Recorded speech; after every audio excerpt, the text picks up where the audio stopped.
जनता TV से खास बातचीत करते हुए इनेलो नेता अभय चौटाला ने और क्या कुछ कहा, आइए आपको वो भी सुनाते हैं। हरियाणा में लोकसभा चुनाव की तैयारियां सभी राजनीतिक दलों ने शुरू कर दी है। इंडियन नेशनल लोकदल भी अपनी पार्टी के तमाम जो कार्यक्रम है वो लेकर आगे बढ़ रही है और अभी अभय सिंह चौटाला आज चंडीगढ़ में हैं और लगातार पार्टी के कार्यक्रम प्रदेश भर में चल रहे हैं।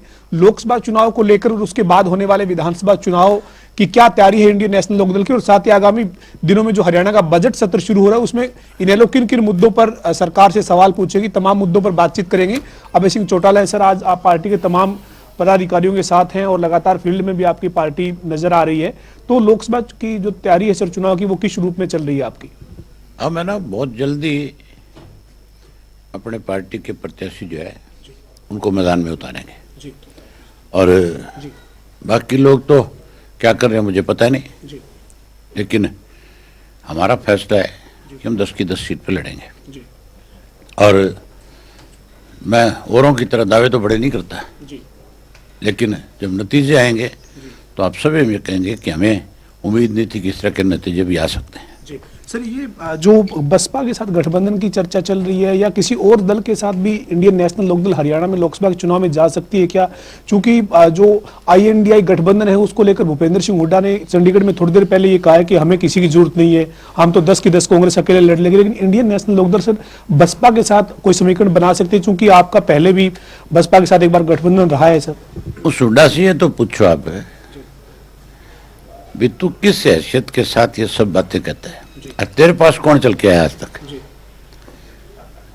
कौन उसके पास गया आज तक जिसने जाकर के उससे बात करी हो भी कोई हम आपस में मिलकर के लड़ लें? वो अपनी जेब मिटाता है बेचारा, राजनीतिक तौर पे बहुत कमजोर हो चुका है।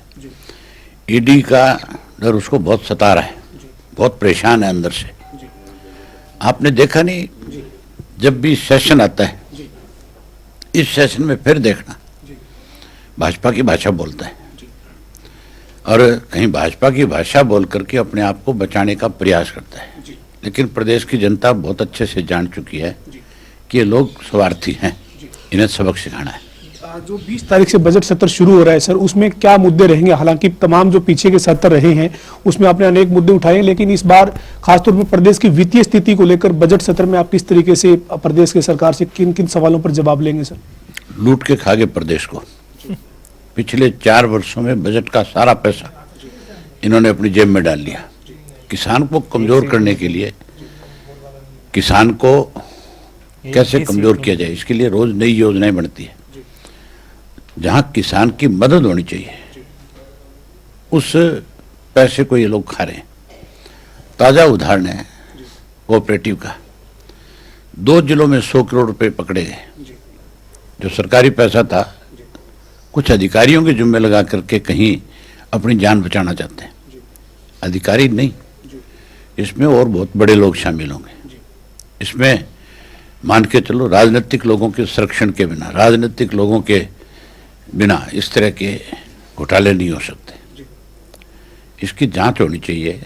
इसी तरह से जो हॉर्टिकल्चर का मामला है वो भी किसान से जुड़ा हुआ है, उसमें भी कितना ही पैसा खा गए। कोई डिपार्टमेंट ऐसा नहीं है जिसमें इन्होंने पैसा नहीं खाया। भ्रष्टाचार आज प्रदेश में बहुत बड़ा मुद्दा है। हर महकमे का मंत्री चोर है, सब पैसे खाते हैं। कोई ये कहे कि मेरे खिलाफ सबूत लाओ, सबूत की जरूरत ही नहीं है। निष्पक्ष जांच हो जाए, ये सारे के सारे फंस जाएंगे, कोई नहीं बचता।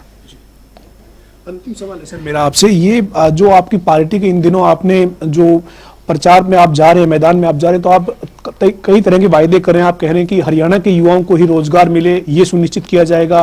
पेंशन की बात आपने की है, पेंशन बढ़ोतरी की बात आपने की है, बेरोजगारों को भत्ते की बात की है। यही मुद्दे हैं सर इंडियन नेशनल लोकदल के लोगों के बीच जाएंगे जिन मुद्दों को आप लेकर? उसका ही लायदा मोदी जी ने कहा था गैस का सिलेंडर मुफ्त में दूंगा।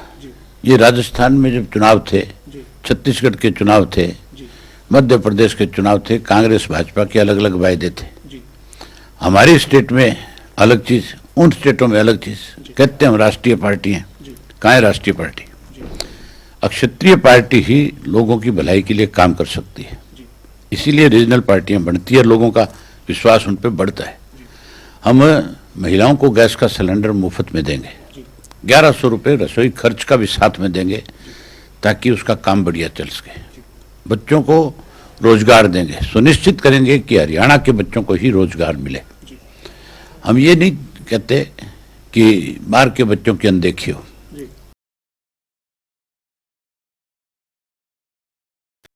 हर पोस्ट के ऊपर क्या सारे मार्क्स से आकर के लगाए जाएंगे?